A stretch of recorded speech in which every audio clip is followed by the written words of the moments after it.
할렐루야. 새벽 예배 자리에 나오신 성도님들을 주님의 이름으로 축복하고 환영합니다. 함께 기도하며 찬양하며 예배 자리로 나가겠습니다. 기도하겠습니다. 하나님, 오늘도 우리가 한적한 곳에 가서 늘 주님과 교제하셨던 예수님을 쫓아 오늘도 저희들이 골방의 자리로 나아갑니다.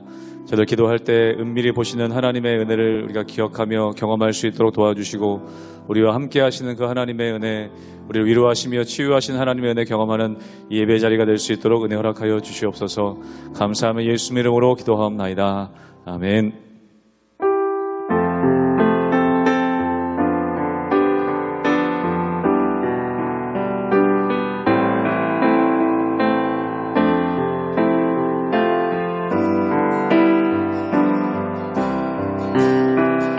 너 예수께 조용히 나가, 너 예수께 조용히 나가,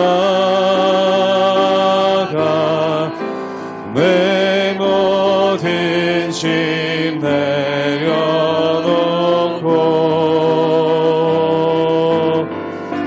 주 십자가 사랑을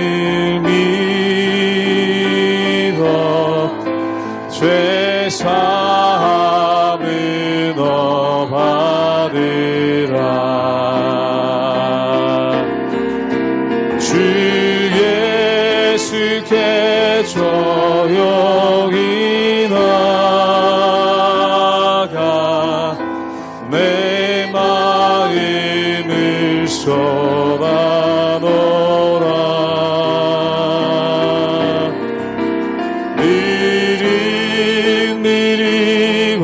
오시는 주님, 그 은혜를 베푸시리. 주 예수의 은혜를 입어, 주 예수의 은혜를 입어, 내 슬픔이 없어지리. 내 이웃을 늘 사랑하여, 너 받은 것 거저주. 3절로 고백합니다. 주 예수를 친구로 삼아, 주 예수를 친구로 삼아, 늘 내 옆에 모시어라. 그 영원한 생명 샘물에 내 마른 목 죽이어라. 주 예수께 조용히 나가, 주 예수께 조용히 나가,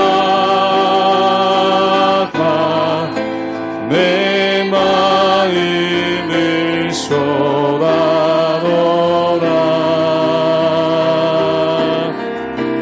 느릿느릿 오시는 주님, 그 은혜를 베푸시. 너 주님과 사귀어 살면, 너 주님과 사귀어 살면 새 생명이 넘치리라. 주 예수를 찾는 이 앞에 참 맑은 빛 비추어라. 주 예수께 조용히 나가, 주 예수께 조용히 나가, 내 마음을 쏟아놓으라.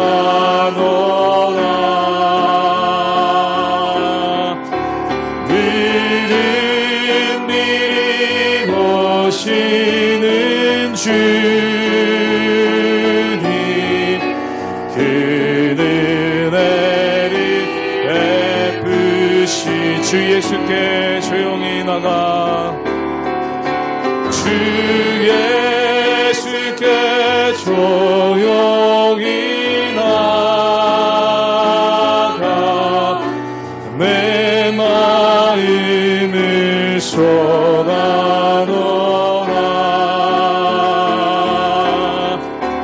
느릿느릿 오시는 주님, 그는 은혜를 베푸시니.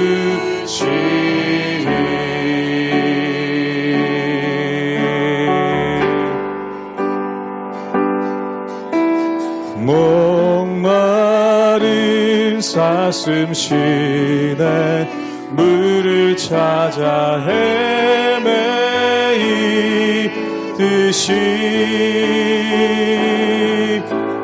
내 영혼 주를 찾기에 갈급하나이다. 목마른 사슴 시냇물 찾아, 목마른 사슴 시내 물을 찾아 헤매이듯이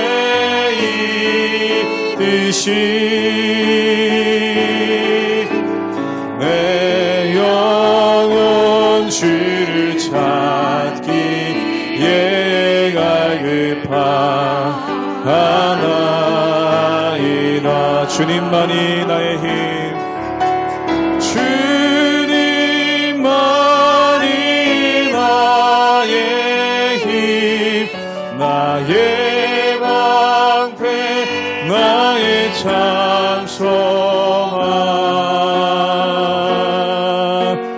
나의 몸 정성 나 바쳐서 주님 곁에 한 번 더 고백합니다.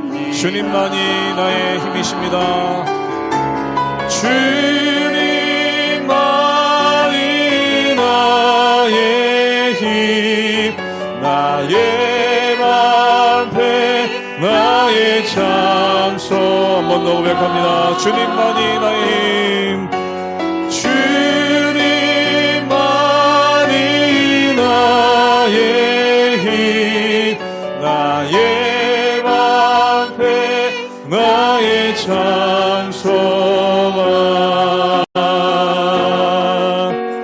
나의 몸 정성 다 바쳐서 주님 곁에 합니다.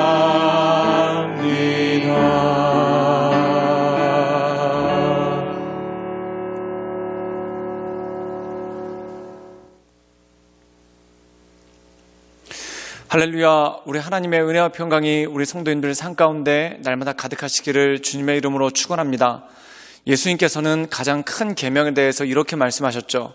첫 번째는 내 몸과 마음과 뜻과 정성을 다하여 내 하나님 여호와를 사랑하라 라는 말씀을 주셨고, 두 번째는 내 이웃을 내 몸과 같이 사랑하라 라는 그러한 말씀을 주셨습니다. 즉 다시 말해서 하나님 사랑과 이웃 사랑, 이것이 가장 큰 율법이고 가장 큰 계명이다 라고 말씀하신 것이죠. 그런데 여기서 우리가 한 가지 염두에 둬야 될 것이 있습니다. 그것이 뭐냐면 바로 이웃 사랑에 관한 것이죠. 하나님에 대한 사랑 없이 이웃을 사랑할 수 있는가? 성경에서는 그것을 불가능하다라고 얘기하고 있습니다. 물론 이방인들처럼 내가 좋아하는 사람들은 좋아하고 내가 싫어하는 사람들은 얼마든지 싫어할 수 있습니다. 그런데 우리가 흔히 생각하는 보편적인 사랑이 가능한가? 하나님에 대한 사랑이 없으면 사람에 대한 사랑도 힘들고 어렵다라는 것입니다. 그 이유가 무엇입니까? 하나님을 경외하는 마음이 있을 때, 또한 하나님을 사랑하는 마음이 있을 때만 우리가 이웃을 사랑할 수가 있다는 것이죠. 한 가지 예를 들자면 예수님께서는 작은 소자에게 물 한 그릇 대접한 것이 나를 대접한 것이다 라는 그러한 말씀을 주십니다. 소자란 무엇입니까? 한마디로 얘기해서 별 볼 일 없는 사람이죠. 그렇다면 우리가 별 볼 일 없는 사람을 존중할 수 있는 힘이 어디서 오겠습니까? 물론 그 마음이 선하고 또한 그 마음 가운데 연민이 많아서 불쌍한 사람들을 보면 못 참는 사람들도 참 많습니다. 어떻게든 돕고 싶고 어떻게든 함께하고 싶은 그러한 선하고 좋은 마음을 가진 사람이 참 많이 계시죠. 그런데 그러한 사람들보다 대부분의 경우는 어떠냐면은 나보다 못한 사람, 또한 연약한 사람들을 보면은 불쌍히 여기는 마음은 있을지라도 실제로 돕지 않는다든지, 또한 더 나가서 그들을 괴롭히는 그러한 모습이 참 많다라는 것입니다. 우리가 뉴스에 보면 이른바 갑질이라는 것이 나오지 않습니까? 이 갑질이라는 것이 결국 무엇입니까? 나보다 연약한 자를 존중해 주는 것이 아니라 어떻게든 괴롭히려고 하는 그러한 모습이 그 안에 있다라는 것입니다. 즉 이것이 바로 인간의 악한 본성이죠. 그렇기 때문에 하나님에 대한 경외가 없으면 사람을 사랑한다는 것이 쉽지가 않다는 것입니다. 오늘 말씀 가운데 보면은 다윗이 이 시편을 통해서 우리에게 증거하고 있는 것이 있습니다. 그것이 뭐냐면 여호와의 장막에 거하는 자, 또한 하나님의 은혜 가운데 거하는 자만이 온전함으로 나갈 수 있고, 또한 연약한 이들을 돌볼 수 있는 힘과 능력이 그 가운데 주어진다는 것입니다. 사랑하는 여러분, 우리는 때때로 하나님 없이도 내가 충분히 선하게 살 수 있다, 또한 하나님 없어도 내가 연약한 자들을 잘 사랑하며 돌볼 수 있다라고 생각합니다. 그런데 그것은 전적인 착각입니다. 만약에 우리에게 하나님에 대한 경외가 없다면 우리도 다른 사람들과 똑같이 갑질을 하거나 또한 연약한 사람들에 대해서 무관심한 태도를 보일 수밖에 없다라는 것이죠. 오늘 말씀 그대로 우리가 하나님을 사랑하는 말미암아 연약한 이들을 돌보며 정의를 행하며 하나님의 인도하신 가운데 나가시는 우리 모든 성도님들 되시기를 주님의 이름으로 축원합니다. 시편 15편 말씀입니다.